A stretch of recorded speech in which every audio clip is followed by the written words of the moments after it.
7 o'clock. Welcome to the Tuesday, December 1st, 2020, 7 o'clock p.m. regular board meeting, virtual style, of course. Want to call the meeting to order. The roll call's on my sheet here. Do we do that on the virtual side here? So, Tracy, could you please call a roll? Mr. Sage? Present. Mr. Craig? Here. Mr. Estheimer? Present. Mr. Freitas? Here. Mr. Green? Present. Mr. Lamos? Present. Dr. Pomponio? Present. Thank you very much. Okay, we have a quorum. Southgate's mission statement, learning for life. Vision statement, Southgate Community Schools, the best choice for students and parents. Down to item D, revisions, approval of agenda.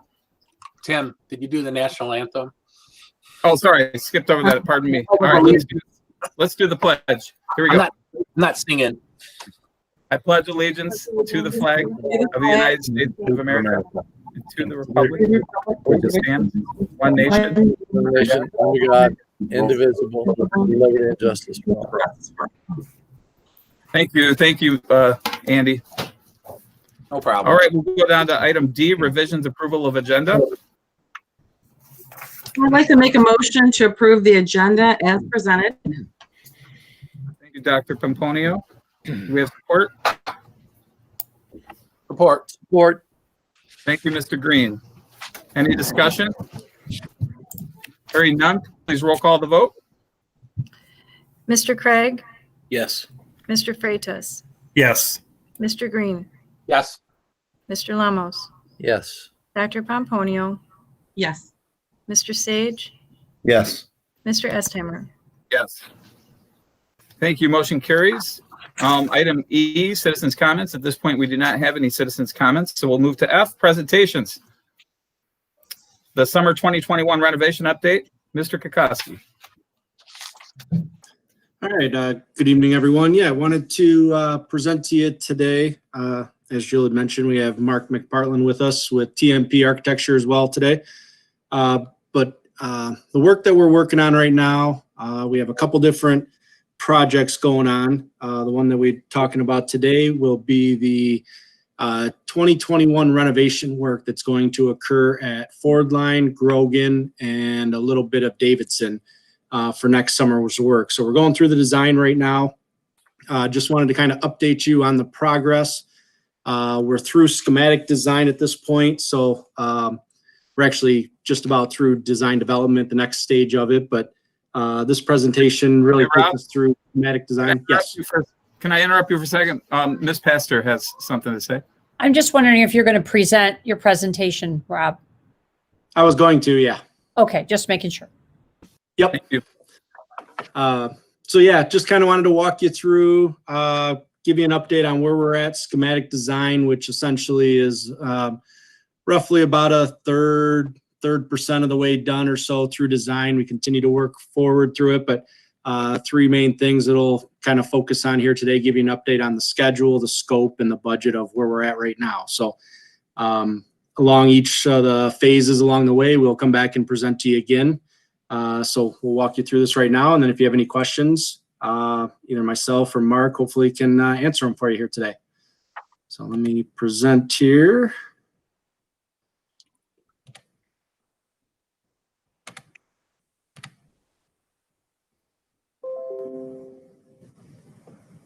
All right, do you see that? Okay. So yeah, today is for the 2021 renovations work that we're doing next summer, schematic design update. What we'll talk about here is just an overview of the bond ballot proposal, just a reminder at the beginning of where we started and what some of the key goals were as a recap. Then we'll talk about a schedule update. We'll look at the schematic design scope of work for Ford Line, Grogan, Davidson, look at the budget overview at this point, and then any questions and answers. So an overview of the bond ballot proposal. Thinking back to, a year ago or so or more back when we were planning this, just kind of wanted to hit on a few of the topics. Some of the historic facts, 0 millage rate increase for this bond program. The average age of your buildings over 61 years old, and the previous bond programs in 1999 and 2015.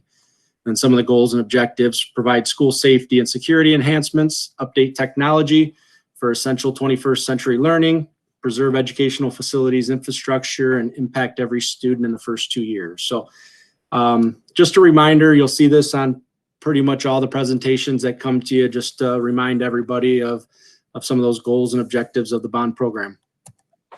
Looking at a schedule update. So right now, again, we're just talking of the renovation work for next summer that'll occur at Ford Line, Grogan, and Davidson.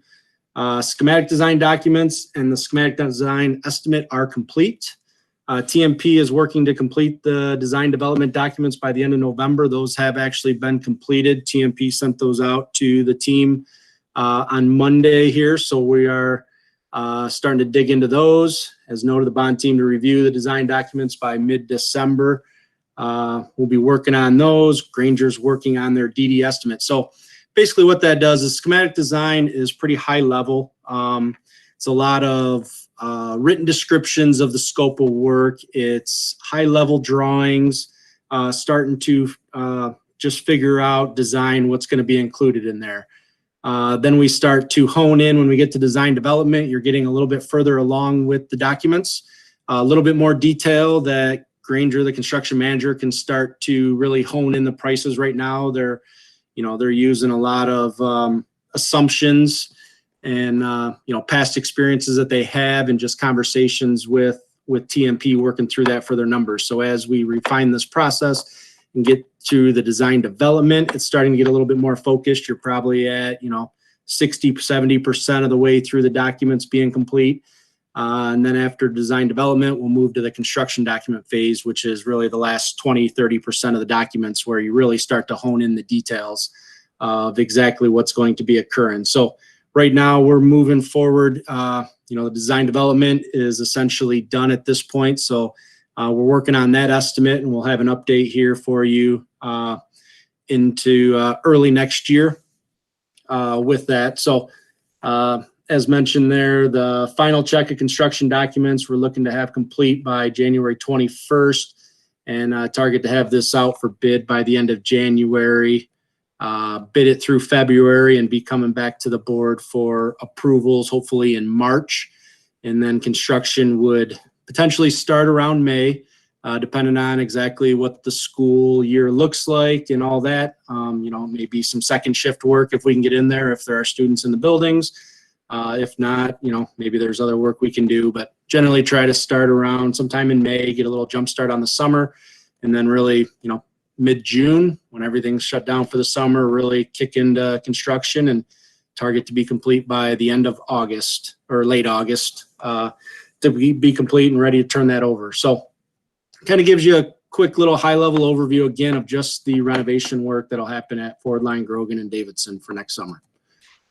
Looking at some of the schematic design scope of work. So breaking it down into the different elements for each of the schools. The site scope of work for Ford Line Elementary, in the last bond program, a lot of the site was redone over there. We had very little included here. So we're looking at the drive approaches. This is the front side of the building here.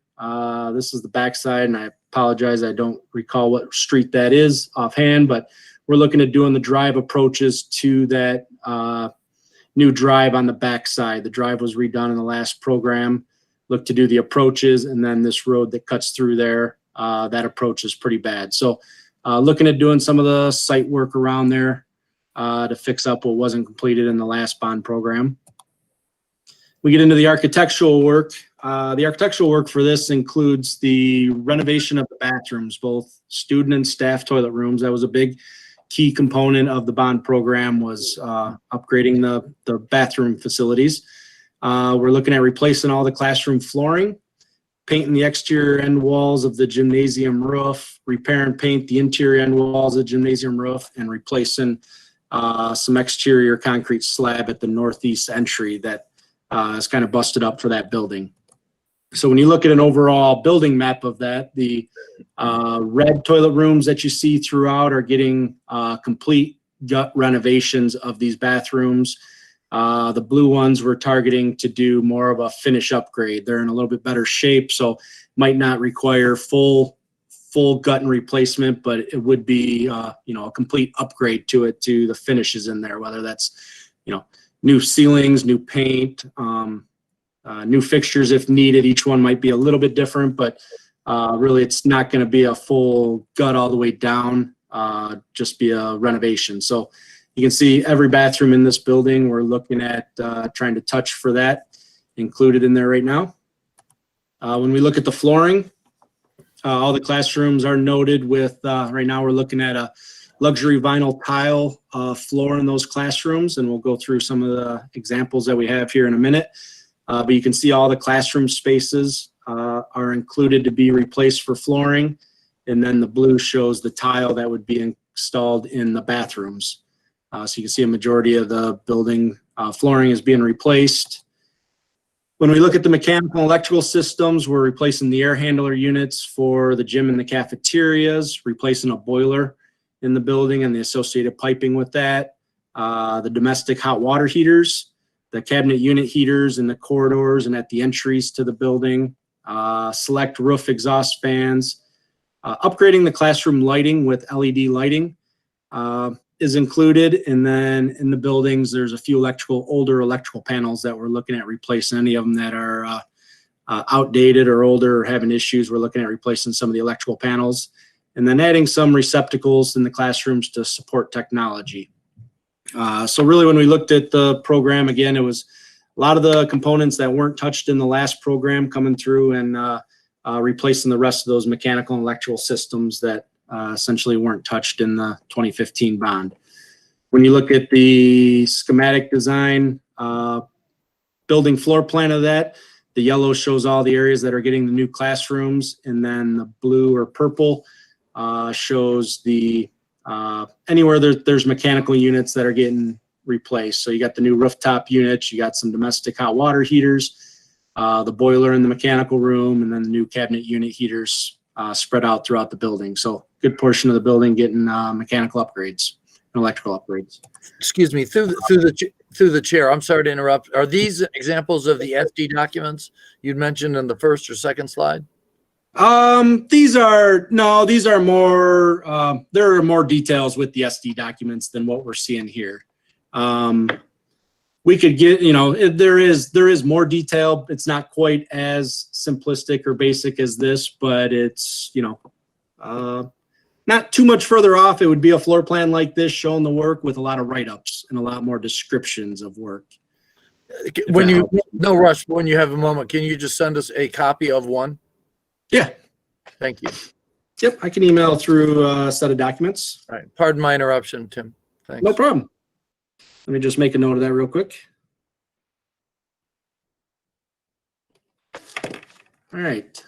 Yeah, we just tried for illustrative purposes. We tried to kind of show highlighted floor plans that would be easy to do a quick snapshot of the area and the work. When we get over to Grogan, again, looking at each of the scopes. So the site scope of work, the main focus is on the main drive coming through the building, the approaches to those, and then the sidewalk that's in front of that building is in pretty bad shape with a lot of Spalding concrete on the edge. So we are looking at replacing a lot of the concrete out in front of the building.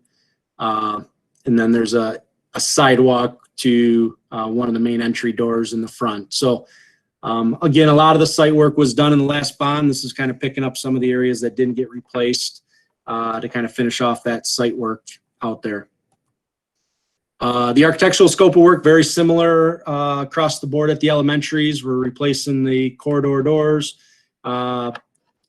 renovating the student and staff toilet rooms, replacing the flooring in the classrooms.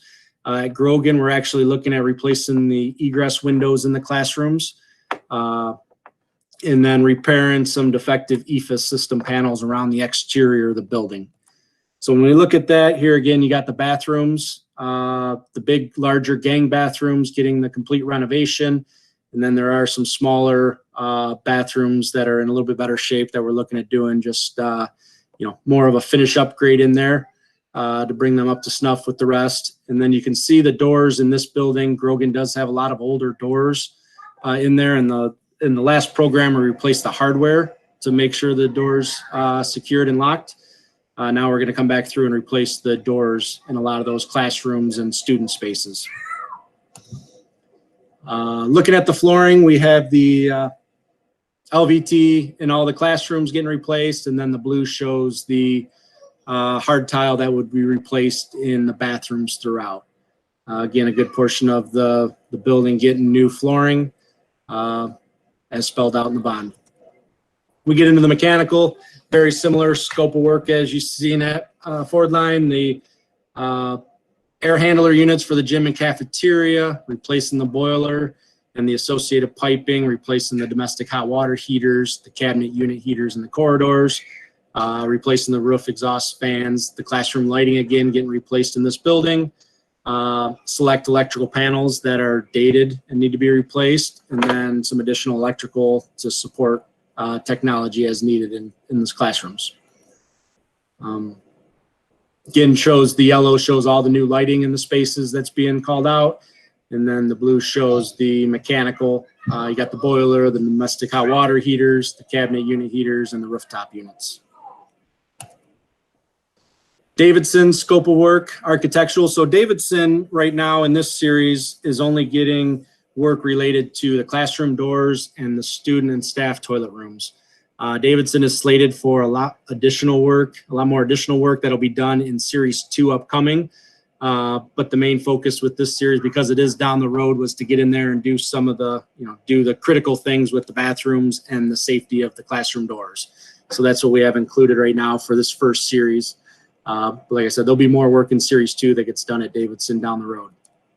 So when we look at the bathrooms here, again, the red are the main gang bathrooms throughout, the second floor bathroom, the 3 big gang bathrooms on the first floor getting full replacement.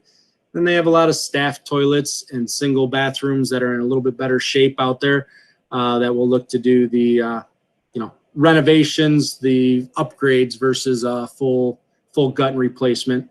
And then like Grogan, the classroom doors are getting replaced. So you can see the blue circles on the drawing shows a lot of the classroom spaces and the doors that are being replaced.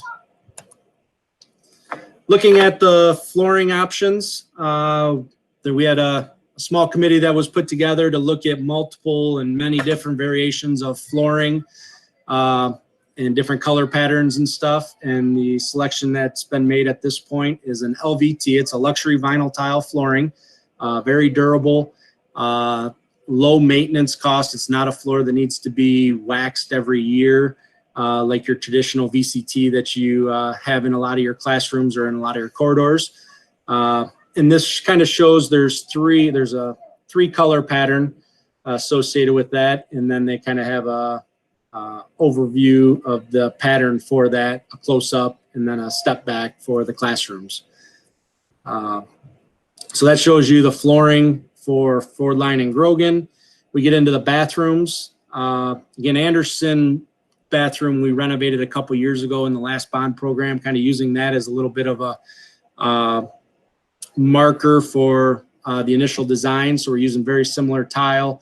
A little bit different floor pattern, but very similar tile colors. And this shows the floor pattern for that with an up-close view, and then the high overview for the bathrooms. And again, this would be at Ford Line, Grogan, and Davidson because all 3 of those buildings are getting bathroom renovations. When you look at the walls, we're looking at bringing tile on the walls, be a combination of a gray tile with a red glazed tile that would provide an accent strip. So in some of the rooms, it might have a wainscoting elevation that takes it up about 6 foot in the gang bathrooms, and some that have existing full height wall tile, we'd have full floor to ceiling wall tile there. So just kind of gives you a quick elevation view of each of those.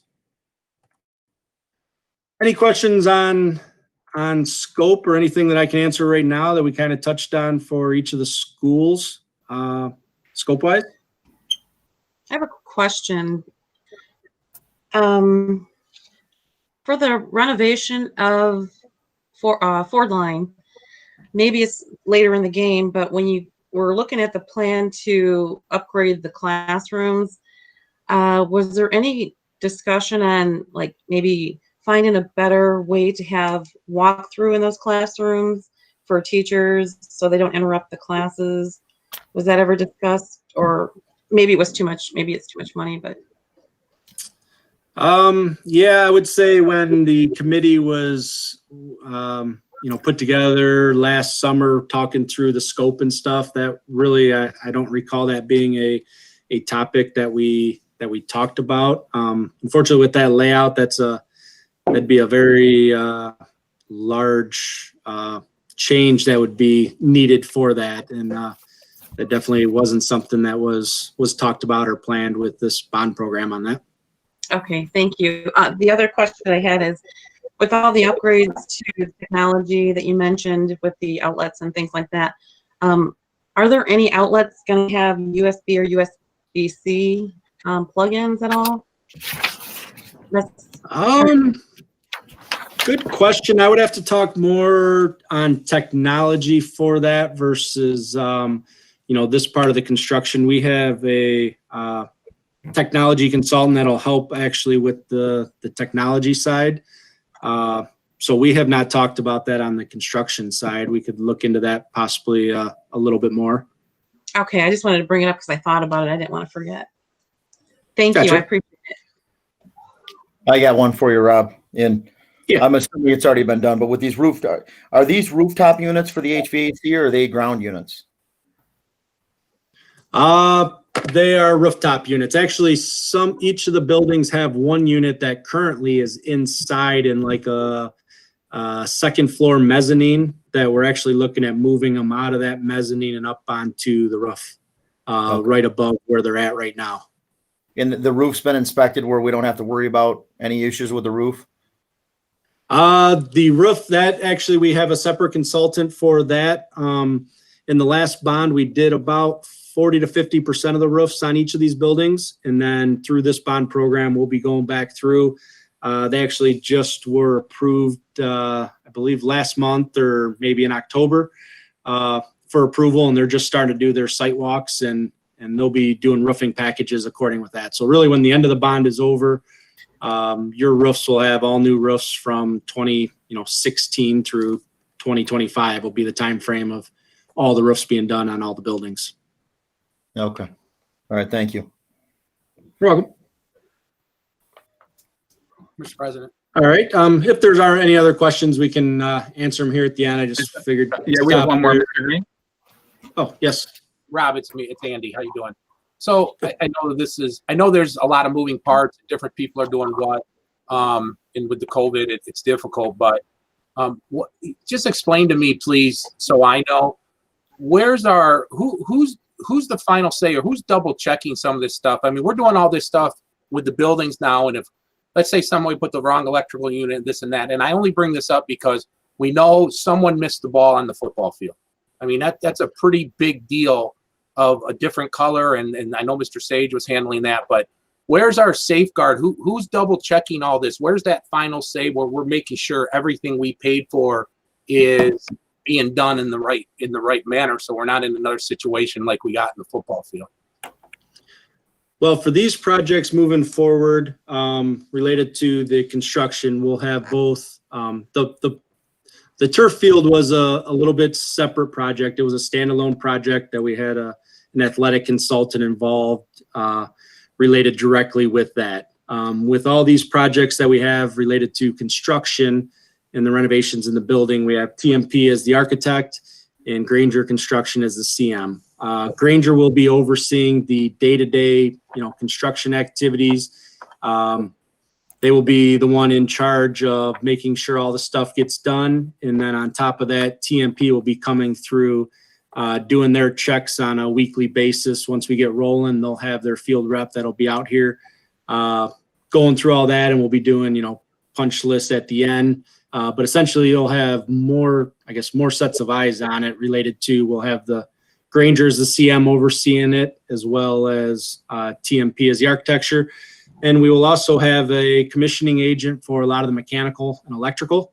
We just received proposals for the commissioning agent, which basically they ensure that the mechanical systems, once they're up and running, are running properly, and all the controls work, everything is kind of functioning as the district needs it. They work more on the functionality side. So I'm hoping for the next meeting, actually the next board meeting, to have a package for you for approving a commissioning agent to be involved that would be overseeing the mechanical and electrical systems as well too. So on top of Granger for the construction, TMP reviewing the design along with their engineers, and the commissioning agent will have multiple sets of eyes involved in checking on and overseeing all that. Thank you. But Rob, so with Granger and TMP, who is the final say out of the two of them? Really, ultimately TMP. Granger, when they say they're done, when we say we're substantially complete, they call in TMP. TMP will come out and do a punch list walkthrough and identify, things that aren't complete. And then from that point, Granger would go back, complete their punch list, sign off to the district. And when everything's all said and done, we will get a closeout book that says, here's all our O&Ms, here's everything complete, here's the signed off punch list, everything's done. And then on the mechanical and electrical side, the commissioning agent will also have his own deficiency list for the commissioning items that the contractors would sign off, give to them, and then they would initial it. So you'll have two different parties, but TMP ultimately will sign off that construction is complete, in conjunction with the facility director and any other Southgate staff that's involved, with that punch list walk and stuff. All right, thank you. Mr. President, this is Rick. Rob, speaking of punch lists, did we ever solve the problems at the football field that were to be resolved? They are not solved yet at this point. We've had, I guess, essentially an offer submitted. We've had some conversations. We're actually going to try to meet, I believe it's Thursday afternoon to talk a little bit, and then figure out if we're, steps going back to them, exactly what the recourse or response to them with their offer that they submitted. Thank you. Please, I'm sure you'll update us, but it seems odd that it's lasted this long and something that seems so trivial. So I'd be interested to know the change here in the next couple of weeks. Thank you very much. You're welcome. Again, just to kind of finish up then, that reviews the scope of work. We get into the budget overview for this, for each of the programs. So again, this is at schematic design level. So we take this with a little bit of a grain of salt. We know, targets generally at this point, we are over budget. We kind of throw everything, as much of the scope of work in there as we can. And then we have to start kind of shaving down and figure out how we make it work. So you'll see right now, Ford line kind of breaks down the cost by site work, building envelope, interior renovations, plumbing, HVAC, electrical. And then right now they're carrying a 10% design contingency. And that's basically for the unknowns. If there's things that, just to kind of have a little safety net at this point. So right now, Ford line, we had just under a $1.1 million budget. Granger's SD estimate at this point is $1.3 million. So we're $200,000 over budget at this point. Early in the game at Grogan, the budget's $1.36 million. The SD estimate's a little bit higher there right now, just under $1.7 million. So we're a little bit high there.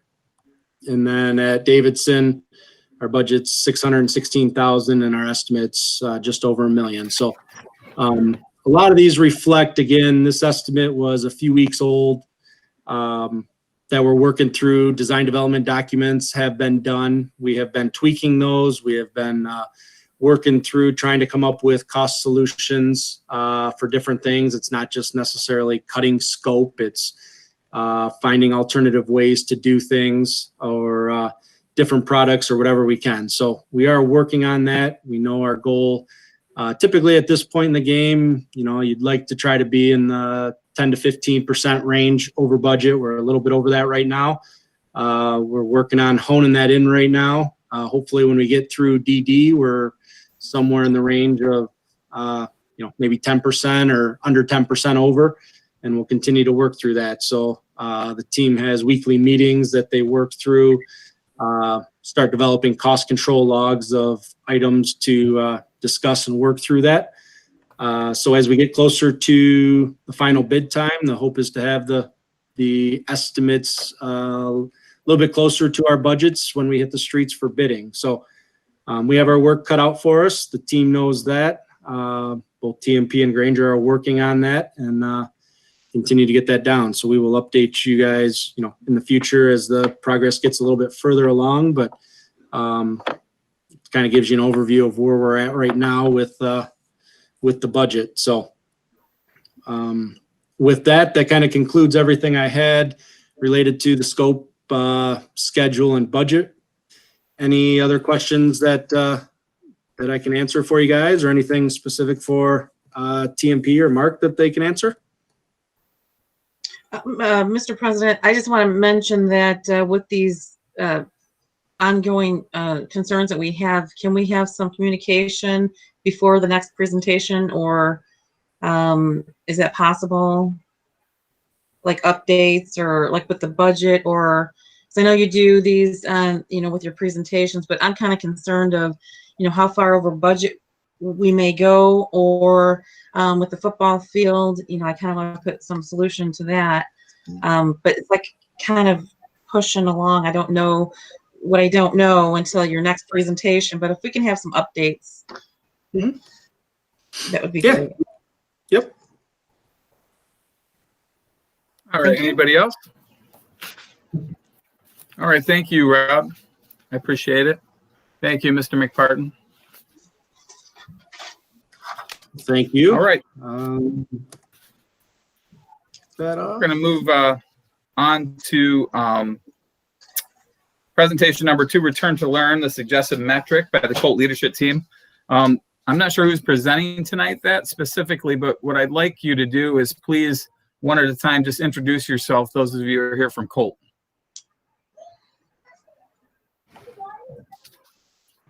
How about we start with... I'm Renee Singleton. I'm the principal at Allen. I've been on the Colt leadership team since March.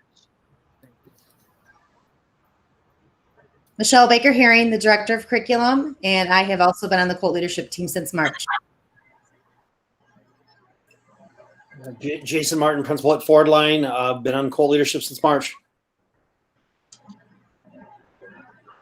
Andrew Hennick, the principal at Grogan, and also been on the Colt leadership team since March. Kelsey Tackett, principal of Davidson Middle School. I've been on the Colt team since June when I received my new position. Right, is that everybody with the Colt that's here tonight? Besides me, yes. All right, thank you guys so much for all your hard work during these troubling times. It's truly appreciated, and I know that we've given you a task to you with a lot. But we all would like to hear now your presentation. All right, so keep in mind this is our suggested metric, and just like 2020, we met yesterday and needed to make some changes because one of the sites we were using changed temporarily yesterday, and then we met today and it changed again. And so it sort of is the dumpster fire that is 2020. So we thought we had it done a few weeks ago, and of course we've changed. You should also know that our return to learn metric suggestion is also based on Alan Park's suggestion, as we found that theirs makes a lot of sense to us. So here it is. All right, so the Southgate indicators, the first thing is that the data will come from multiple sources, but mostly it's Wayne County data as the primary source. We are looking at, it's not just Southgate students, as we are 29% school of choice. So we're looking at the county data, and this is, you have a presentation from your board packets that was a little older. This is updated since November 29th. And there are some definitions about community spread. So that's regarding the positive rate in the community, and that is Wayne County, the infection rate. So how many people does one person affect? And the daily number of new cases per 100,000 in the area. So this is the website that we are using. It is COVID Act Now. As you can see, it does the daily new cases. So 53.2 per 100,000, the infection rate, the positive test rate, the ICU room, and the tracers hired has been unknown since the beginning of the website inception.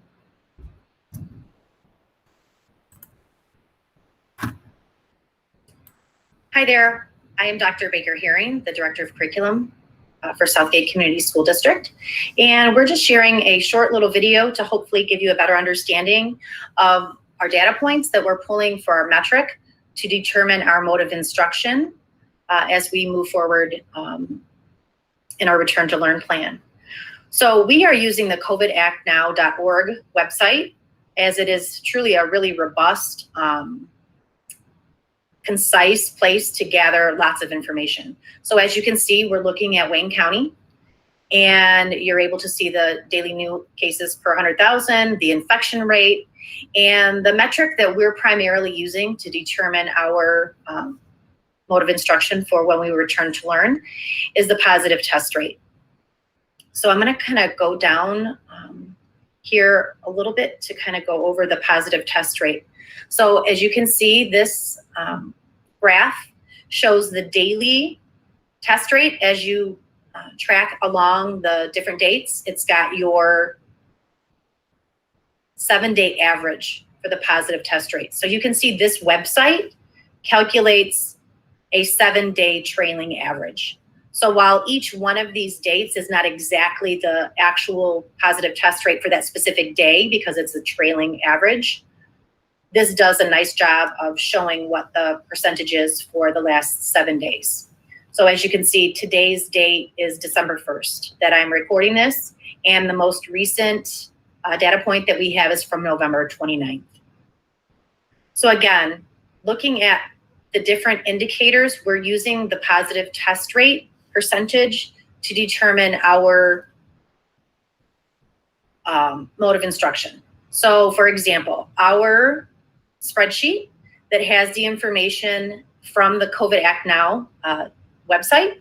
So basically we plugged in each one of those days along the graph in the COVID Act Now website to average all of these 7-day average percentages to get a 14-day rolling average. And so as you can see in this column here, it produces our 14-day rolling average. And so the metric that we are using to return to learn in Southgate is once that 14-day consecutive 14-day average is below 5%. And then at that point in time, we will announce within 2 school business days when school will be reopening. So I hope this information helps. Feel free to reach out to the district if you have any questions. Thanks so much.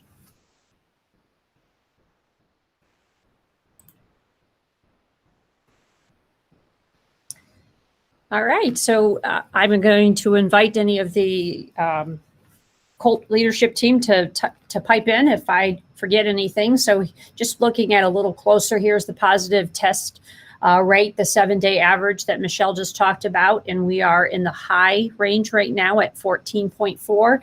And interestingly enough, it also indicates that testing in Wayne County is limited. So they're suggesting that there are many more cases that are undetected if you look at this here at the top. We also talked about the community spread, right? So our 29% of our school of choice are mostly made up of students from Lincoln Park, Taylor, Wyandotte, Woodhaven, and Detroit. So we know that different communities sometimes have a higher number of cases than actually in Southgate. We also are looking at the infection rate. So on average, each person that has COVID spreads, and you can see that currently we're at 1.08, which is actually in the medium range. And it actually says that the slow rate is slow and in controlled fashion. Oops. Our indicator 3 is our daily new cases per 100,000. And right now we're at the critical stage at 53.2.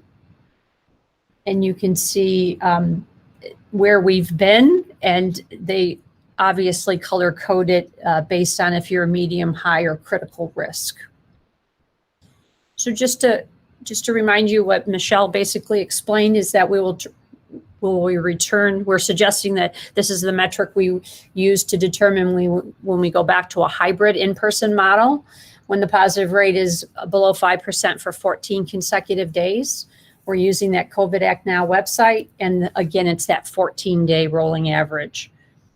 It is our recommendation that it's not coming from us. We are not doctors. And so we used an article by Johns Hopkins and the World Health Organization to help us determine it, again, borrowed from Allen Park. And again, when the 14-day average is above the 5%, we would then have to make a different decision if we were in person in a hybrid or full in person, that we would need to go back to remote if the cases were more than 5% for 14 consecutive days. The next explanation is about the community spread rate. And the reason that we're using a 14-day average is just because of the fluctuation, basically. And if there's a situation where the infection rate is under 1 and the daily new cases are below 5 per 100,000, then it would also be an indicator that it would be safe to return as well. What questions do you have about our suggested metric? Excuse me, Jill, did you want to talk about announcing the return date within the 2 business days with our goal being? I think Jason does that the best, but our biggest concern is that if we, first of all, I have to tell you that we felt like you gave us a purple unicorn, and that administration and staff spent hours in developing that hybrid schedule in order to sort of give parents the options that you passed in October for us. We were able to do that, but it is really hard to change on a dime, right? So if the positivity rate is on a Tuesday, the rolling average is above 5%, we would give parents some time and probably look towards closing the next Monday. The same with opening. If we were below 5% for the 14-day average, let's say it was on a Tuesday, we would make the announcement within 2 days, but we probably would always suggest that we start on the next Monday. And that's just our suggestion at this point. If that doesn't make sense, Jason Martin can tell you, because he loves to give us these scenarios. So through the chair, this is Rick. I do have one question that's probably indirectly related to what you just asked, but is it possible, number one, to parse these numbers based on our student population age, and then and also our other constituent populations, so our staff and teachers and so on, so that we're looking as another metric at a metric that is relevant specifically to the populations in our buildings? And if that doesn't make sense, please say so. I think I understand what you're asking, and the data is not broken up by age level on any of the sites that I have been stalking or looking through. So, Jill, I have a question for you. At any point from September until the board made the last decision, were we at below a 5% at any point in time? We sure were. So we would, using this metric, we would have been able to start the school year off. So for example, August 26th, we were at 3.6%. And Okay. the cases above 5% didn't happen until the end of October, at about October 28th. Now, that is not the 14-day average. I didn't go back and calculate when that happened, but I can tell you in Allen Park, and Jason, you can correct me if I'm wrong, they made the decision around November 2nd to go fully remote, because that was the full 14-day average. So actually, just to throw in there a little bit, on Allen Park's website, again, we use the same type of format as they did. Allen Park did not start the school year. They started on when they started looking at their data, the 14 days of consecutive less than 5% cases was on October 1, and they announced their start shortly thereafter. So they actually started on October 5th, and they started with a phased-in plan of elementaries first, and then the cases started rising again. And they, on October 27th, which would have been a Tuesday, the 14-day average went over 5%. So they then announced that on November 2nd, which was the following Monday, they were going to close, and that's what they've done since. Okay. But we have a pretty good idea that from roughly August 26th to October 28th, it was below for 5%. So it gives us an idea of where we need to be as far as from the school setting. To go to Rick's question, from that age range, we see what happened in August through October. It gives us an idea of some sort. Yes, we don't have any age range data, but we know Right. overall. Exactly. Right. Thank you. Mhm.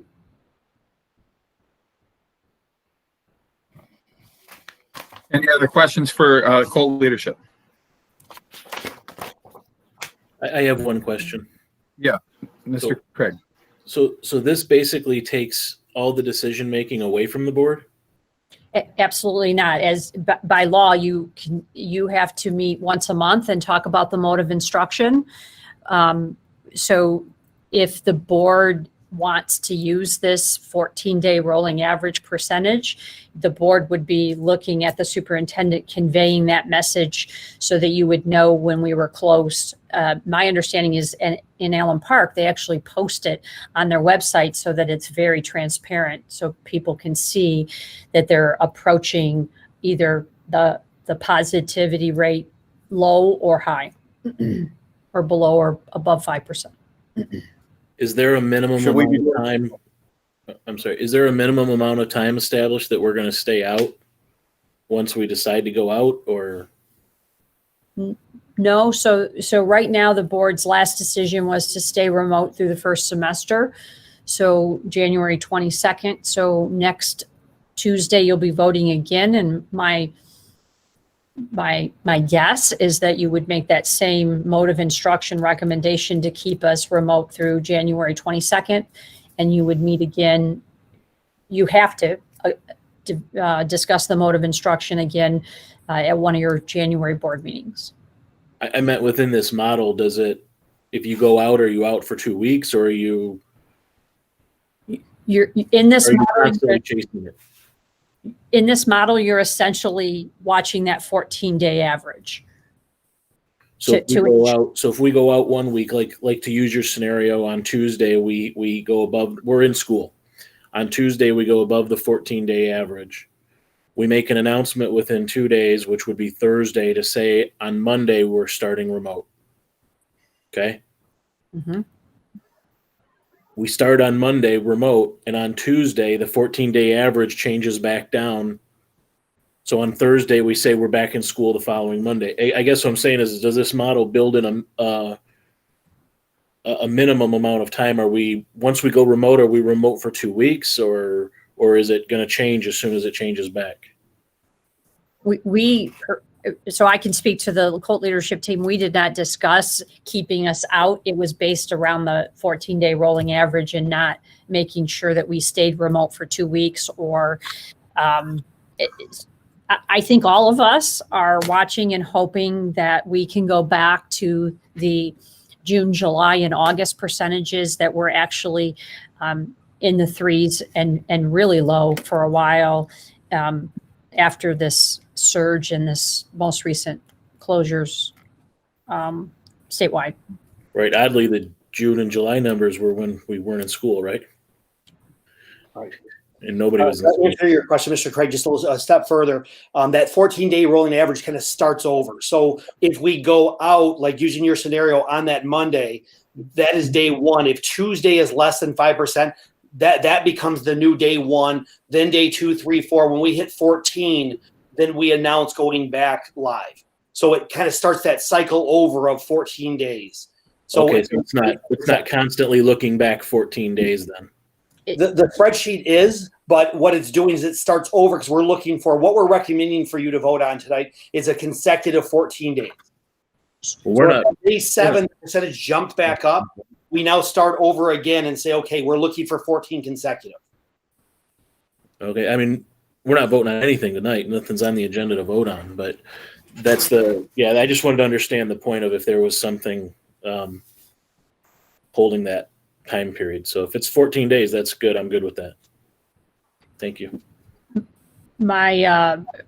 I thought we'd present tonight, and because we had to talk about mode of instruction next week, I would add it to the mode of instruction action, and you can decide if this is the metric you'd like to go with, or develop a separate decision. So, Mr. Sage, did you still have a question? Did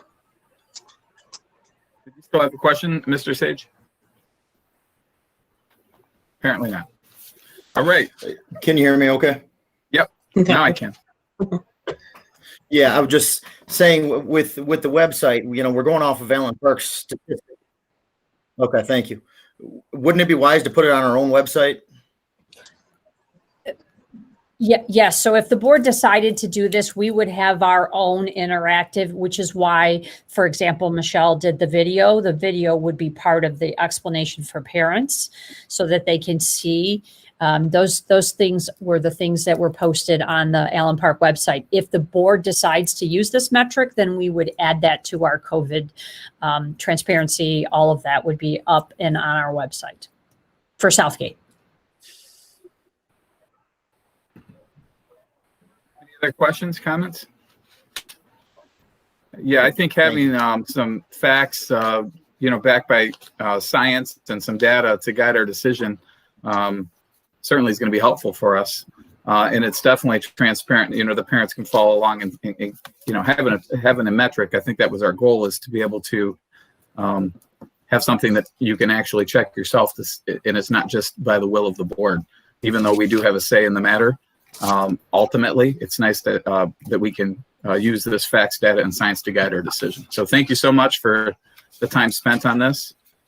We appreciate it. Any further questions for the Colt team?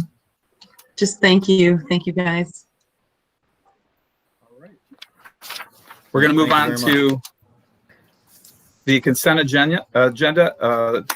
Item G, consistent of the minutes from the November 10th, 2020 regular board meeting. And number 2, the HR update. I'd like to make a motion to approve the consent agenda as presented. Support. Supported by Mr. Craig. Any discussion? Hearing none.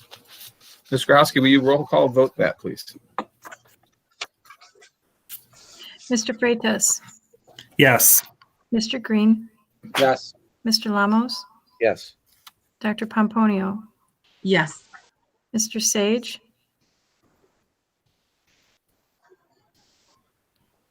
Mr. Craig, Yes. Mr. Estheimer, Yes. Mr. Sage,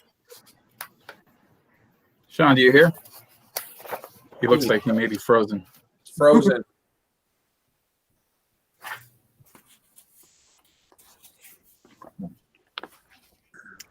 Motion does carry. We'll get back to Sean on that.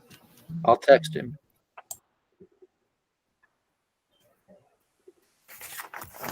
All right. We'll go on to item H of our action agenda. H1 is the superintendent contract.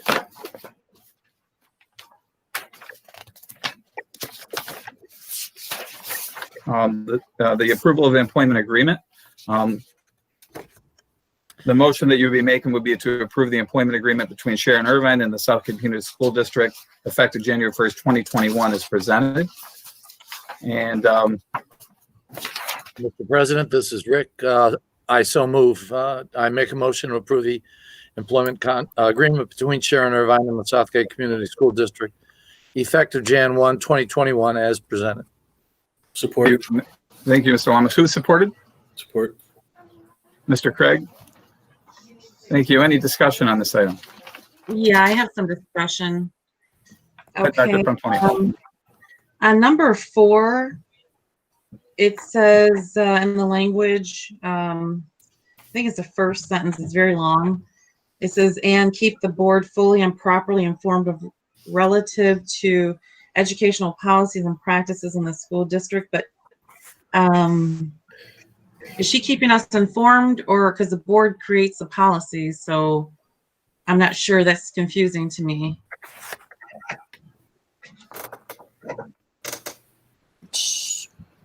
So this is the standard MASB contract, and this was also vetted by our district lawyer. Okay. And And our then the other- committee. Okay, thank you. I have another question. Number 8, we have 2021 salary. Is there a reason why we don't have the 2022 and 23? That's based on the suggestion by the district lawyer. Okay, is this from the committee? The outcomes from the committee? Everything in there from the committee that we discussed? Yeah. Okay, and there is something on number 6 for H. That one towards the end of the first sentence, it has, and perform such other duties as the board may require from time to time. Okay, so I really don't want to get into the specifics of this now, but there's just a couple questions I had on there. I guess the language, I didn't see this in the committee, but it just related to policies and advising the board. And the tax shelter annuity, that was something that was added outside of our agreed committee. No. That was agreed on by the committee. Yeah, that was. I was just confused because when we had the committee to discuss an agreed contract, it was offered to the superintendent, and I wasn't aware that there was a negotiation phase where the candidate can come back and negotiate with what we decided. So I guess I'm a little confused on that part of the committee work. I just wanted to make a note of that, and I think that's all the questions I had. Yeah, that's all I have for now. Thank you, Dr. Pomponio. So was the committee all involved in this, or was there a section of the committee involved in this?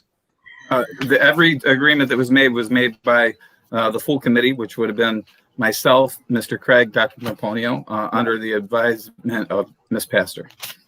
Mr. and Sean, I guess it was confusing to me because we had a committee that established the absolute agreed between the 3 members what the contract would look like, and then the candidate came back and gave us a red line revision of a rebuttal or something, and I was confused as to, I thought we already confirmed this is what was set, but then I was outvoted. I was on the committee, but I was outvoted, but it was changed as a negotiating tool for the, so that just kind of caught me off guard because I didn't think that this was a negotiation. I thought it was, we offered her the position in the contract, not going back to different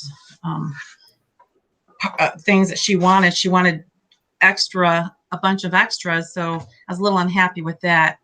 So I just wanted to make that notice to you. I talked to a couple other board members, and it just was unsettling for me because I was on the committee and I thought it was a final decision. I didn't think there was any back and forth negotiation. I just thought we offered her the position and that was it. But I'm a little disappointed with that process, but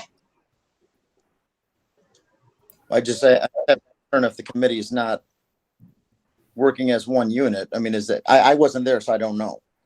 But right. I was, and I'm confused now. What we did was we made an initial offer. In a negotiation, that's what you do. You make an initial offer.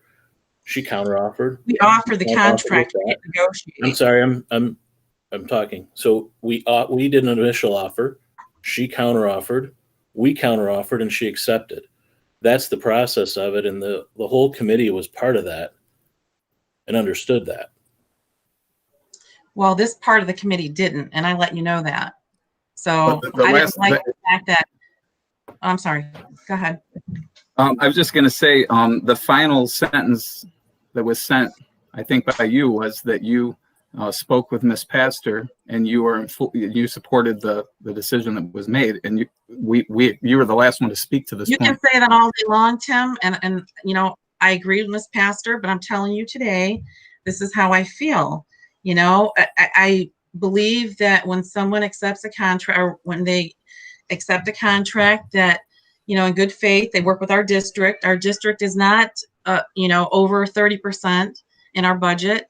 You know, we got to watch what we spend, and to have someone come back and say, I want $6,000 for training, and I want it for this and that because I have a PhD and I have a JD, that offended me, you know, with our district budget. And I'm worried and concerned at this. I'm just making that known. I'm just throwing that out there, but that's why we had a committee, and that's why we've handled this conversation in the committee and presented. I'm speaking on that committee because I was part of it, so I'm just making that known. And I have a right to do that. Of course. We have a right to clarify what was discussed at that committee. That's all we were doing. Any further discussion? I was clarifying what was in there, so I want to make that transparent. So, Mr. President, just if we are pretty sure that Ms. Irvine wanted this job, I think it was pretty clear. Why would we offer her and meet her? I mean, she was going to take. I'm sorry, but my feeling is she's taking this job no matter what. Jesus. And it's not Jesus, Jason. No, and Jason. We have every right to make this discussion. Every right to make this discussion. Just because you don't agree doesn't mean it's Jesus. When you present a contract, listen, I'm in public education. I've been in public education. Okay, I know how contracts are written, and it's fine that she wants to counter. But I agree with Dr. P to the point that if a contract was offered and we know that we're losing 200, 250 kids, why are we meeting halfway and giving $5,500 and a 4% TSA when you knew she was coming anyway? But then the same people on this board are going to complain when we negotiate other contracts. We shouldn't give people who've worked in this district for how many X amount of years or pay rate. Right. It's being hypocritical. That's what she's trying to say. Now, I think it's not the worst thing ever. I know a lot of superintendents that make way more than that and get a flat rate, but she makes a valid point. So why further discussion? Why would we meet them? I want to know. No, I want to know from the committee. Why did we meet them halfway? Why did we offer more when we knew she was going to take the job anyway? In my opinion, why did we give $15,000 away? The committee made a decision as a committee. I don't speak for the committee. I can just tell you the committee made that decision in one voice. We all agreed to it. Tim, the committee was you and Jason voted. I was outvoted. That's we all. didn't make any votes. We didn't make any votes. We went back and forth, and then we had an ultimate. In fact, you had the last decision in the committee. I really don't want to get into committee specifics. We've made our presentation to the board. And this is where we're at. It's been pretty clearly discussed. Jason Craig laid it out, the process. Dr. Pomponio's laid out her objection to a decision that she made earlier, and she's had some second thoughts on that, and that's fine. But we're at the point now. Well, there are. It's not second thought. We got a lot of loss of students, and for a candidate to ask for $6,000 more, and then a raise more than above and beyond what we discussed. For this district that she knows. I'm sorry, but I'm going to speak on behalf of the district that I grew up in, I was part of, and I've been here for almost 12 years. Don't shut me up. I'm going to speak. And nobody's shutting you up. You have every right to speak, and you can speak as long as you like. I just wanted to speak, and I think it's fair that you let Tim speak and Sean speak. Thank you. I'm done. And you can speak all you'd like. Nobody's trying to shut you up. I guess, Tim, guys, we're all here for the same purpose, which is for the kids and for the students, right? So I guess the concern that I have, I wasn't part of the committee, so I can't speak to it, and I can only speak to it from the outside looking in. It is when there's a committee, it sounds like everybody wasn't on the same page, and that's the only concern. I know that's not the topic here, but moving forward, I'm new to this seat, so I can't speak to what went on in the past, but it doesn't seem like the committee from this conversation was collective together.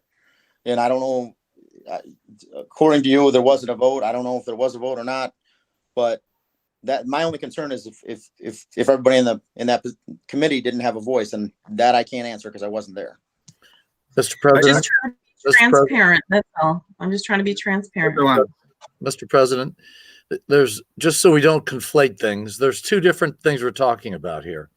One is the process that was used by the committee to offer the position and the pay and the like, discuss it with the candidate and do the negotiation, and then agree at the end or disagree at the end as to what the result, the final presentation and offer to the candidate were. That's one thing. The other discussions are separate from that entirely. So if there's an issue to be discussed amongst us on the board is where one or more of the board members who are on the committee held out of are not a part of the conversation. I don't know that. I mean, I wasn't on it either. I doubt that happened, but that's the question at hand, not any of the specifics about the negotiation. That's an entirely separate discussion. So that's the way I see this. And I don't know what the facts are, but there's two separate issues that need to be discussed separately if we're going to discuss them. Just plain and clear. I'm not angry. I'm not going to say anything else. I'm supporting the children and the kids and the staff. That's what I always support. But all I'm saying is everything for me has to be transparent.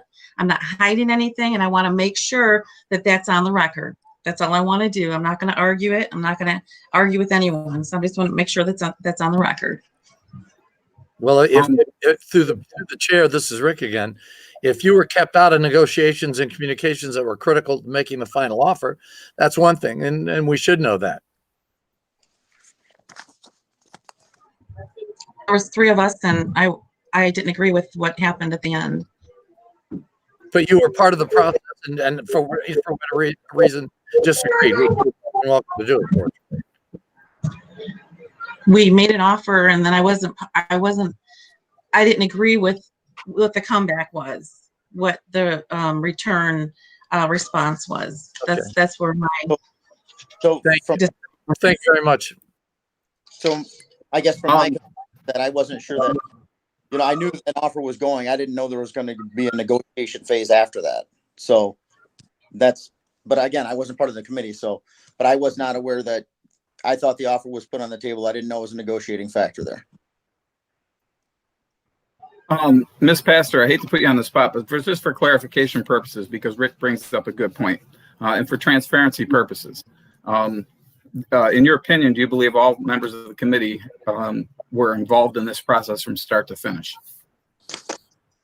I do. I'm slightly confused because the last correspondence that I did get, I thought Darlene agreed with the contract. So I'm not sure what happened between that email and now. So I know.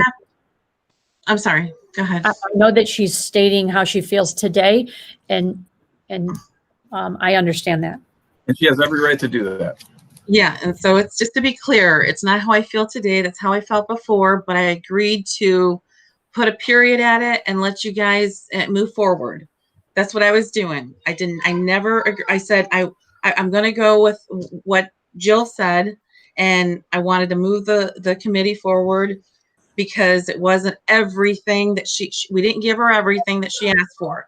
But I guess right now on the record, being transparent, I just want to state what was asked by her and what's offensive to me. That's all I'm doing. I'm putting it on the record. Mr. President? Mr. Craig. For the record, I just forwarded our emails correspondence back and forth, and if you want to see Dr. Pomponio's response on November 19th, you can see what was happening there, if anybody has a question. Yeah, and then through that conversation, I talked to Andy, and he said, well, let's talk to Jill. So there's a process here. Okay, I agreed to move the process forward because everything that she asked for, she didn't get. Okay, she just got a little portion, and I agreed, okay, I'm going to agree with Jill. I'm okay with the contract as Jill outlined. That doesn't take away from what she asked for. That's where my dispute is. That's where my disappointment is.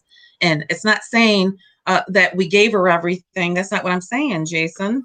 You led the illusion that you were bullied by me and Tim into agreeing with this.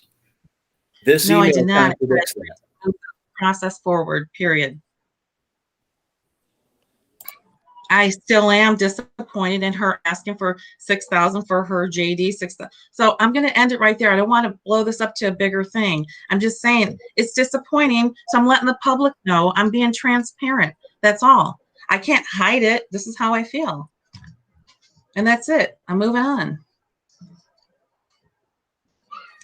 Any other questions or comments about this or discussion regarding action item number 1? Mr. President. Yeah. Rick or Sean, go ahead. Go ahead. You're good. So, in the end, it's time to move forward, right? I'm supporting this contract. It's not, the 4% is not the worst thing at all. I mean, personally, if I was on the committee, I would promise you that I would have fought that probably tooth and nail, the situation we're in, but I wasn't. This is what's on the board. It's December 1st. We have a wonderful superintendent that's leaving. Hopefully, a wonderful superintendent coming in. They did have a right to question it, I guess, was my point. However it played out, I don't know. The 4 of us that weren't on the committee, we don't know what went on, obviously. I'm not happy that we gave more money away, in my opinion, but it's not a deal breaker to me. So, although I have discussed it with everyone, I'm going to be supporting this contract so we can move on and move forward. Just to be clear, we did not give her everything she wanted. That's why I agreed with it. I'm talking to Jason, Craig. Okay. And I'm not disputing that at all. Yeah, Mr. Sage. Yeah, no, I'm along with Mr. Green. I don't want this. This should not take. There should be a negative about this with Mrs. Irvine. Obviously, she's coming in as a great candidate. She's coming into a position was fulfilled by a great superintendent in Jill, and she's got all the qualifications. She's coming in. I don't want this to look at as if it's a negative on that side. I think there was just a little bit of concern of how it went about, how the committee came to it. And it is what it is. I'm also going to be supporting it, but I think it was just how it went about, I guess. So we're moving forward. Absolutely. And if I can just say, I had to express that because that was a concern. And we pretty much got absolutely what we put out there, except for a little thing. So that was fine because it ended up that way. But what the whole thing was about, it was disappointing. So that's the part I wanted to say. But I ended up supporting the fact that she took what we offered her, except for the TSA, the annuity. That's it. So that's why I approved it. And I'm not going to be, a thorn here. And, so I'm not trying to argue it. So I'm going to go along with it because that's what we agreed to. And it wasn't everything that she wanted. But I did wanted to point that out. That's it. I didn't want to, have any questions, or to be attacked. But I just wanted to point that out. That was my concern. And, that's it. I'm moving forward. Thank you so much, Dr. Pomponio. Is there anybody else? Mr. Craig. We call the question, please. Thank you. Ms. Grahowski, will you please call the question? Mr. Green. Yes. Mr. Lamos. Yes. Dr. Pomponio. Yes. Mr. Sage. Yes. Mr. Estheimer. Yes. Mr. Craig. Yes. Mr. Freitas. Yes. All right. Thank you. Motion carries. And once again, thank you for the committee for your work on that. And thanks for everybody for supporting that. And we want to welcome Dr. Irvine to our team. Action item number 2, the approval of the Anderson High School track equipment. As per board policy 5003, all items that exceed 3,500 must be brought to the board for approval. Our current track pits are over 20 years old. Over time, the cushioning effect of the pits diminished, the material breaks down, and it doesn't retain its share of its shape and elasticity, and it sags. This replacement would help with the safety of our athletes. Based on the quote, it is the recommendation to award the purchase of this equipment to VS Athletics. These funds will come from the remaining dollars from the 2015 bond.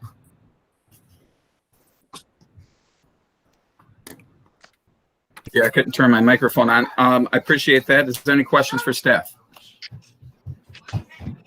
All right, and could we have a motion to approve that? Mr. President, Mr. Craig has a Just one. Sorry, Mr. Craig, go ahead. Does this just about round out the spending for that bond? We got to be getting close, right? As of August 31st, we had $196,767.46.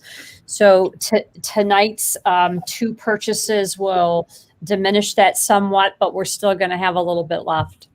Okay. Can I ask, Mr. Sage? in regards to the equipment, and I'm all for it. Is this something that gets put up and taken out and put away, or does it stay out at all times? Do we got to worry about, having it out there?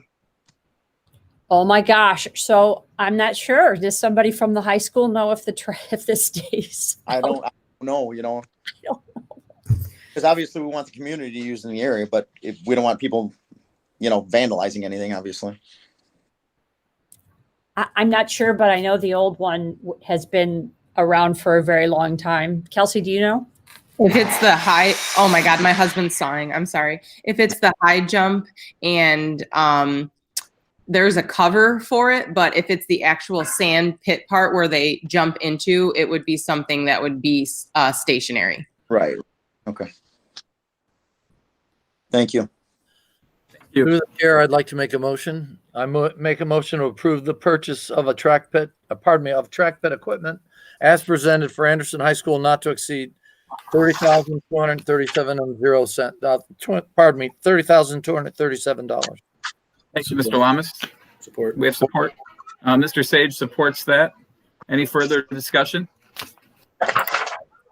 Seeing none, Ms. Grosky, will you please call the question? Mr. Lamos, Sorry, I muted myself. Yes.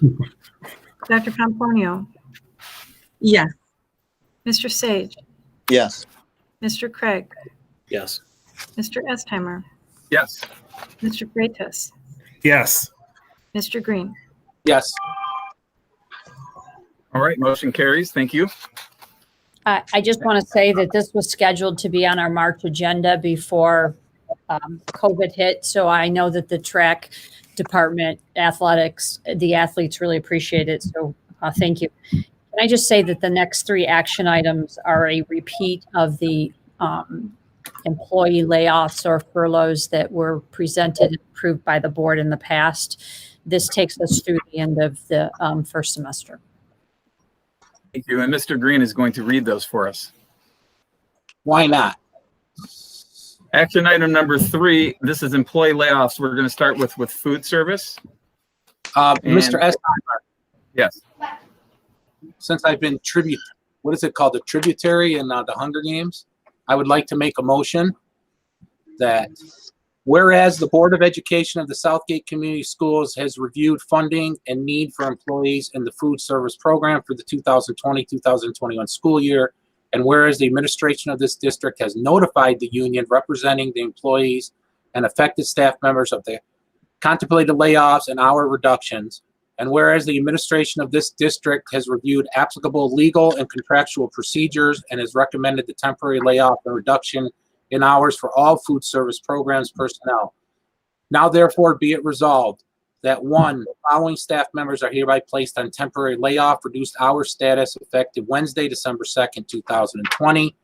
Employee number 100688, number 100169, number 101636, number 102057, number 102092, number 100788, number 101379, number 101732, number 102058, number 102098, number 101069, number 101564, number 102032, number 102077, number 102003, number 101108, number 101635, number 102037,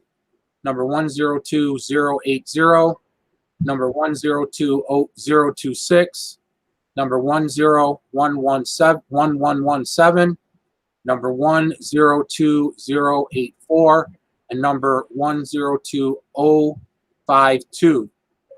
Number 2, the superintendent or designee of this district is hereby authorized and directed to notify the staff members affected by this resolution that he or she has been placed on layoff or reduced hours status effective Wednesday, December 2nd, 2020, and that his or her services have been reduced until January 22nd, 2021, or until further notice, subject to any recall rights and limitations found in board policy or collective bargaining agreement.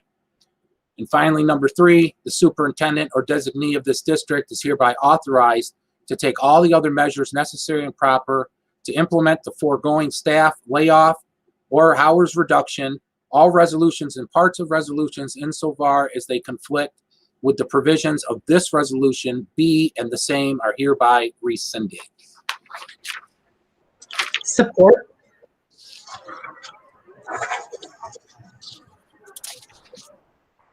We don't have to read the back side of that, do we, Joe? Okay. All right. Thank you. So we have a motion by Mr. Green. Thank you so much for reading all of that. And we have a support by Dr. Pomponio. Any further discussion? All right. Mr. Kurowski, will you please call the question? Dr. Pomponio, Yes. Mr. Sage, Yes. Mr. Estheimer, Yes. Mr. Craig, Yes. Mr. Freitas, Yes. Mr. Green, Yes. Mr. Lamos. Yes. All right. Thank you. Motion carries. Action item number 4. These are also employee layoffs. As Jill said, the Southgate paraprofessionals were being asked to approve the temporary layoff and reduction in hours for all Southgate paraprofessional personnel during the fully remote instruction. That includes all members of the Teamsters Local 214 Southgate paraprofessionals. Mr. Green. President, Oh, do I do it? Go for it. Okay. They're All you. smaller. All you. Dr. Pomponio. I'd like to make a motion, whereas the Board of Education of the Southgate Community Schools has reviewed funding and the need for employees in the Southgate Paraprofessionals Group for the 2020-2021 school year, and whereas the administration of this district has notified the union representing the employees and affected staff members of the contemplated layoffs and hour reductions, and whereas the administration of this district has reviewed applicable legal and contractual procedures and has recommended the temporary layoff and reduction in hours for all Southgate paraprofessionals personnel. Now, therefore, be it resolved, number 1, the following staff members are hereby placed on temporary layoff, reduced hours status effective Wednesday, December 2nd, 2020. Number 102027, number 101742, number 101682, number 100215, and number 101734. Number 2, the superintendent or designee of this district is hereby authorized and directed to notify the staff members affected by this resolution that she has been placed on layoff reduced hours status effective Wednesday, December 2nd, 2020, and that his or her services have been reduced until January 22nd, 2021, or until further notice, subject to any recall rights and limitations found in board policy or collective bargaining agreement. Number 3, the superintendent or designee of this district is hereby authorized to take all other measures necessary and proper to implement the foregoing staff layoff and hour reduction. All resolutions and parts of resolutions so far as they conflict with the provisions of this resolution being the same are hereby rescinded. Thank you, Dr. Pomponio. Support. Is that Mr. Green? Yep. All right. We have a motion by Dr. Pomponio, supported by Mr. Green. Any further discussion? All right. We will call the question then. Ms. Kurowski. Mr. Sage, Yes. Mr. Craig, Yes. Mr. Estheimer, Yes. Mr. Freitas, Yes. Mr. Green, Yes. Mr. Lamos, Yes. Dr. Pomponio. Yes. Thank you. Motion carries. All right, now we have on to action item number 6, the approval Anderson High School Field House Rooftop Heating Unit. No, we're in Ms. Bass. 5. We're in 5. Oh, sorry, I flipped too early. Number 5, employee layoffs, Asher staff. You're being asked to approve temporary layoff and/or the reduction in hours for Asher personnel during fully remote instruction. This includes the employees listed below. Take it away, Andy.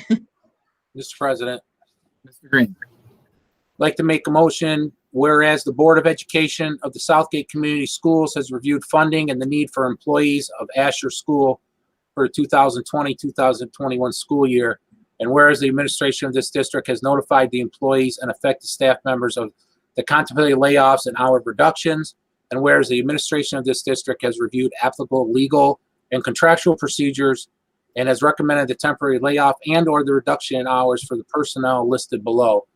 Now therefore be it resolved, the following staff members are hereby placed on temporary layoff, reduced hours status, effective Wednesday, December 2nd, 2020. Employee number 101653, employee number 102017, and employee number 101701. Number 2, the superintendent or designee of this district is hereby authorized and directed to notify the staff members affected by this resolution that he or she has been placed on layoffs or reduced hours status effective Wednesday, December 2nd, 2020, and that his or her services have been reduced until January 22nd, 2021, or until further notice, subject to any recall rights and limitations found in the board policy or collective bargaining agreement. Number 3, the superintendent or the designee of the district is hereby authorized to take all other measures necessary and proper to implement the foregoing staff layoff and/or hour reduction. And all resolutions and parts of resolutions insofar as they conflict with the provisions of this resolution be and the same are hereby rescinded. Thank you, Mr. Green. Do we have a support? Support. Supported by Mr. Sage. That's, yeah. All right, any discussion on this matter? All right, Ms. Grahowski, will you please call the question? Mr. Estheimer, Yes. Mr. Craig, Yes. Mr. Freitas, Yes. Mr. Green, Yes. Mr. Lamos, Yes. Dr. Pomponio, Yes. Mr. Sage. Yes. Thank you. Motion carries. Moving on to action item 6, the approval of Anderson High School Field House Rooftop Heating Unit. All right, so as per board policy, that exceeds $3,500. I'm going to skip part of it because I know you're bored with that beginning part. So in the past, the field house was used year round to have meetings, watch film, work out, and as extra space for conditioning to alleviate some of the burden for space in the high school. Along with the 3 required quotes, there is an email from the varsity football coach regarding the use of this facility. Based on the quotes, the recommendation is to award Allied General Mechanical LLC. These funds will come from the remaining dollars from the 2015 bond. Any questions for staff? Mr. President, I make a motion to approve the purchase of a rooftop heating unit as presented for Anderson High School Field House, not to exceed $47,750. Support. You. Supported by Dr. Pomponio. So we have a motion by Mr. Lama, supported by Dr. Pomponio. Any further discussion? Yeah, I just got one. Mr. Sage. Just one little point here is I hope it can be utilized for some of that equipment that we got donated about 1.5 years, 2 years ago that is sitting there vacant, and I hope the kids get to use it because it'll definitely benefit them. Yeah, if I remember, there was a Santa Claus stage was part of that transaction. I just helped facilitate it, but Mr. Todd, thank God, he gave us about $300,000 worth of top of the line fitness equipment. Yeah, that's great. Can't wait till we can get to use it. All right. Any other discussion? All right, will you please call the question, Ms. Grohowski? Mr. Craig, Yes. Mr. Estheimer, Yes. Mr. Freitas, Yes. Mr. Green, Yes. Mr. Lamos, Yes. Dr. Pomponio, Yes. Mr. Sage. Yes. Thank you so much. Motion carries. And our final action item of the evening, action item number 7, approval of tree removal service. Ms. Pastor. All right. So again, Board Policy 5003 that exceed $3,500 comes to you for approval. This is the final action item tonight. There are several trees on the Ford Line Elementary property recommended for removal by the Director of Facilities and Maintenance, Jacob Galarza Jimenez. Please see the attached email and pictures for more details. Based on the quotes, the recommendation is to award this project to Blaine's Trees Experts Incorporated, and these funds will again come from the remaining dollars from the 2015 bond. Thank you. Any questions for staff? All right, and somebody like to make a motion? I make a motion to approve the tree removal service as presented for Ford Line Elementary property, not to exceed $25,000. We have support. Supported by Dr. Pomponio. Any further discussion? I will say, having a family member that borderlines Ford Line Elementary, we're thankful for that. Those trees on that property have been struck by lightning. They're rotten at the core. Mr. Martin's shaking his head. He knows it's kind of a safety issue all the way around. So thankful that that Jacob Jimenez brought this to us. Anyone else? Fly by my house and remove one more tree for me, so I don't have to pay for it. Maybe talk to Santa Claus. I've worked with a couple of these services, Blaine's and Davy, and they're both reputable companies. I'm surprised Blaine's is least expensive, actually. So this looks like it could be a good contract. All right. And Ms. Grohowski, will you please call the question? Mr. Estheimer, Yes. Mr. Freitas, Yes. Mr. Green, Yes. Mr. Lamos, Yes. Dr. Pomponio, Yes. Mr. Sage, Yes. Mr. Craig, Yes. All right. Motion. Thank you so much. So do we have any employee representatives that wish to speak tonight? Mr. Green? Thank you, Mr. President. So I just want to make it very clear that, you know, these aren't easy decisions. The rubric from I like the fact the rubric from Wayne County, like Ms. Pastor said, we're not doctors. You know, we're doing the best that we can, and that gives us a little bit of a guideline. We had some disagreements. It probably didn't come out in the best light tonight, but everybody, I still believe on this board is all, as Mr. Sage said, is in it for the right reasons. And there's nobody as heated as I get with my passion. There's nobody on this board I wouldn't go to bat for. There's nobody on this board that I know of that have any ill content in their heart, and they do everything that they think is what's best for kids. Whether we've been very lucky with this board for a couple of years that we've agreed on a lot of things, not rubber stamp, but really agreed on a lot of things. And in this situation, it's just been a little rocky road. And but you know, we're through it. It's past us now. Good, bad, or indifferent. And you know, we're gonna wish Miss Pastor after a month, you know, the best of luck in retirement. And Ms. Irvin will come in, and you know, we start a new chapter in Southgate Public Schools, and wherever that takes us in this crazy world right now. I just believe that's the focus that we all have, just maybe with a little different vision on it, and trying to come back together. But there's not, at least for me, any hatred or ill will toward anybody that's sitting in this room or in this community, whether you agree with us or not. Everybody has a right to their opinion, and I've said it a lot, that everybody's right in their own situation, right? My situation is different than Mr. Craig's or Mr. Sage's or Mr. Estheimer's, you know, so forth and so on. So I wish everybody to stay safe and to try to enjoy some semblance of a holiday season. We'll see you again next week. And, watch a Christmas movie tonight. Smile, be happy.